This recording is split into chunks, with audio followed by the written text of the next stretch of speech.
Imaginez vivre chaque jour en ayant l'impression de marcher sur une corde raide, en essayant désespérément de ne pas tomber dans le chaos en dessous. C'est ce que l'on peut ressentir en traitant avec quelqu'un qui ne semble jamais comprendre ou reconnaître votre point de vue. C'est épuisant, n'est-ce pas? Mais que se passerait-il si je vous disais que l'ancienne philosophie du stoïcisme recèle des secrets qui pourraient transformer la façon dont vous interagissez avec ces personnalités difficiles, vous aidant à maintenir votre équilibre et à garder votre paix? Aujourd'hui, nous nous penchons sur la façon de communiquer efficacement avec une personne narcissique sans se perdre dans le processus. Restez avec moi pendant que nous explorons des stratégies puissantes qui pourraient non seulement vous faire gagner du temps et de l'énergie émotionnelle, mais qui pourraient également redéfinir les limites de vos relations pour le mieux. Décortiquons ensemble ces techniques, en nous inspirant d'une sagesse intemporelle qui nous enseigne comment réagir avec clarté et résilience. Si vous appréciez les idées et les stratégies que nous déballons ici, une simple faveur gratuite que je vous demanderai est d'appuyer sur ce bouton d'abonnement. Et ne sautez aucune partie de cette vidéo, car si vous êtes ici à regarder ceci, vous n'êtes pas comme tout le monde. Vous êtes une exception qui cherche à maîtriser non seulement la situation, mais aussi vous-même. Il peut être incroyablement tentant d'étiqueter quelqu'un comme narcissique lorsque vous voyez des comportements qui correspondent aux critères. Peut-être semble-t-il trop égocentrique ou manque-t-il d'empathie. Vous pourriez penser que le fait de le souligner servira de signal d'alarme, suscitera une prise de conscience ou un désir de changer. Cependant, puisons-nous ici dans la sagesse des stoïciens. Marc Aurèle a dit un jour, « Ce ne sont pas les événements qui dérangent les gens, ce sont leurs jugements à leur sujet. » C'est un rappel essentiel que nos étiquettes et nos jugements, comme le fait de qualifier quelqu'un de narcissique, façonnent souvent nos expériences plus que les comportements eux-mêmes. Lorsque vous étiquetez quelqu'un, cela ne facilite pas sa conscience de soi ou n'ajuste pas son comportement. Au contraire, il est probable qu'il suscite la défense et l'agression. La psychologie soutient ce point de vue. Carl Jung a déclaré, « Tout ce qui nous irrite chez les autres peut nous conduire à une compréhension de nous-mêmes. » Cela suggère que nos réactions, y compris notre désir d'étiqueter, en disent plus sur nos propres déclencheurs et limites que sur l'aide à l'autre personne. Étiqueter quelqu'un comme narcissique peut conduire à une interruption du dialogue. La personne peut exercer des représailles ou se retirer complètement, ce qui est contre-productif si votre objectif est d'améliorer la relation ou de favoriser la compréhension. Au lieu de cela, un stoïcien nous conseillerait de nous concentrer sur ce qui est sous notre contrôle, nos propres actions et réactions. Épictète a enseigné que les hommes ne sont pas troublés par les choses, mais par les principes et les notions qu'ils se forment à leur sujet. Lorsque vous évitez l'étiquetage et que vous vous concentrez plutôt sur la gestion de la situation avec sagesse et détachement, vous créez un espace pour des interactions plus constructives. De plus, aborder les interactions avec un état d'esprit de détachement ne signifie pas que vous êtes indifférent. Cela signifie que vous pratiquez la résilience et protégez votre paix intérieure. Comme Sénèque l'a souligné, l'esprit qui s'inquiète des événements futurs est misérable.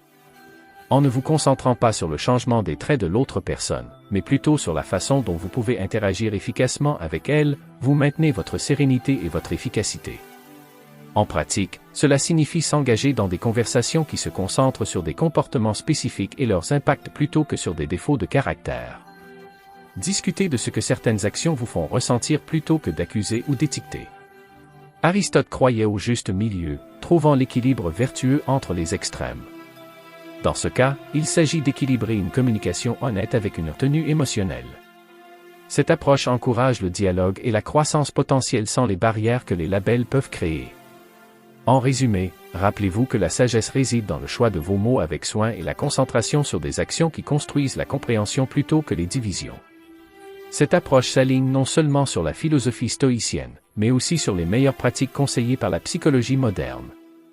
Il favorise des relations plus saines et la paix personnelle, en adhérant au conseil intemporel de se concentrer sur ce que nous pouvons contrôler et de lâcher prise sur le reste. Lorsque nous discutons de la gestion des conflits interpersonnels, en particulier avec quelqu'un qui peut déformer la réalité pour manipuler la situation, il est crucial de comprendre la dynamique en jeu. Accuser quelqu'un de gaslighting, surtout s'il a des tendances narcissiques, ne l'incitera généralement pas à reconnaître son comportement ou à changer ses habitudes. Ils peuvent même ne pas reconnaître que ce qu'ils font est mal, ce qui s'aligne avec l'enseignement stoïcien selon lequel nous ne pouvons pas contrôler les perceptions ou les actions des autres, seulement nos réponses à celles-ci. Épictète a noté avec sagesse, nous avons 2 oreilles et une bouche afin que nous puissions écouter 2 fois plus que nous ne parlons. Dans les situations où vous vous sentez manipulé, ce conseil devient particulièrement pertinent. Au lieu de confronter le comportement avec des accusations, ce qui pourrait aggraver la situation, il est plus productif d'écouter et d'observer attentivement. Cela vous permet de maintenir votre emprise sur la réalité sans remettre directement en question la perception de l'autre personne, qu'elle est susceptible de défendre agressivement. De plus, Marc Aurèle a enseigné que vous avez du pouvoir sur votre esprit, et non sur les événements extérieurs. Réalisez cela, et vous trouverez la force. Lorsque vous êtes tenté d'interpeller quelqu'un pour avoir fait du gaslighting, souvenez-vous de ces mots. Votre force réside dans votre capacité à vous accrocher à votre réalité et à votre perspective, et non à convaincre quelqu'un d'autre de ces tactiques manipulatrices. Les accusés conduisent souvent à d'autres manipulations ou conflits à mesure que la personne accusée devient sur la défensive ou encore plus manipulatrice. Au lieu de cela, il est crucial de se concentrer sur le maintien de votre propre clarté mentale et de votre équilibre émotionnel. De plus, d'un point de vue psychologique, Carl Jung offre un aperçu des raisons pour lesquelles il est souvent improductif de se confronter directement au gaslighter. Connaître ses propres ténèbres est la meilleure méthode pour faire face aux ténèbres des autres. Cela suggère que comprendre vos réactions et vos déclencheurs émotionnels peut être plus bénéfique que d'essayer de changer ou de confronter les comportements manipulateurs des autres.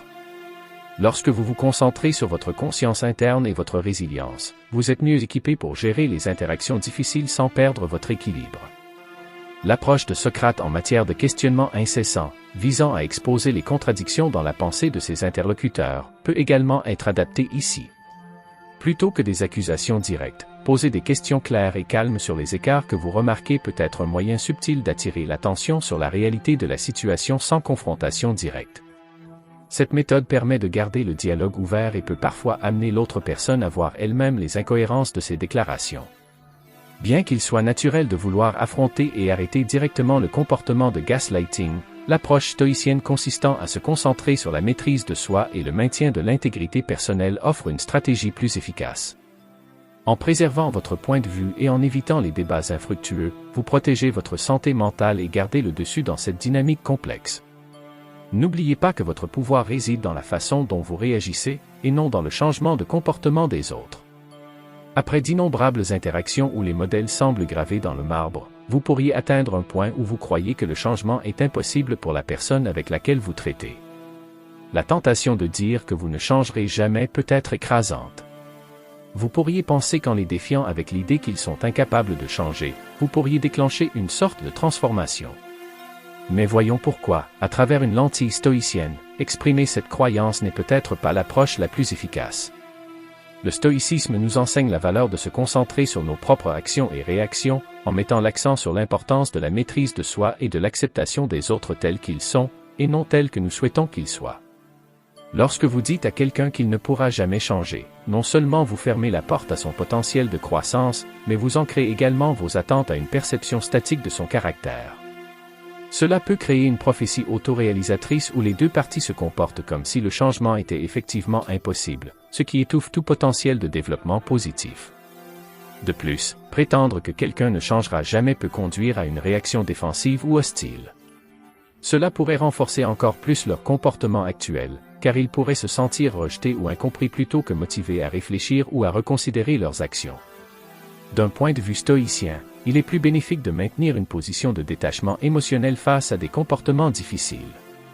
Cela ne signifie pas que vous abandonnez l'espoir ou que vous cessez d'encourager un changement positif, mais plutôt que vous le faites sans vous attacher aux résultats. Vous pouvez soutenir et inspirer le changement par le biais d'un renforcement positif et en donnant le bon exemple, plutôt que par des critiques ou des prédictions négatives. De plus, le concept stoïcien de l'impermanence nous rappelle que toutes les choses peuvent changer, et le font souvent, mais pas toujours selon le calendrier que nous pourrions préférer ou d'une manière immédiatement évidente. En gardant l'esprit ouvert à la possibilité de changer, vous vous alignez plus étroitement sur ce principe, en préservant votre paix intérieure en gérant vos attentes de manière réaliste. En termes pratiques, si vous vous sentez obligé d'aborder les problèmes de comportement de quelqu'un que vous croyez résistant au changement, concentrez-vous sur des actions ou des situations spécifiques plutôt que sur leur caractère global. Discutez des comportements et de leurs impacts calmement et factuellement, et exprimez vos sentiments et vos besoins sans laisser entendre que leur caractère est irréparable. Cette approche est non seulement plus susceptible de favoriser un dialogue constructif, mais vous permet également de rester ancré dans les vertus stoïciennes de sagesse, de justice, de courage et de modération. S'abstenir de dire à quelqu'un qu'il ne pourra jamais changer n'est pas une question d'espoir naïf de transformation contre vent et marée. Il s'agit de cultiver une vision réaliste et équilibrée qui permet la croissance personnelle et l'adaptation, à la fois en vous-même et chez les autres.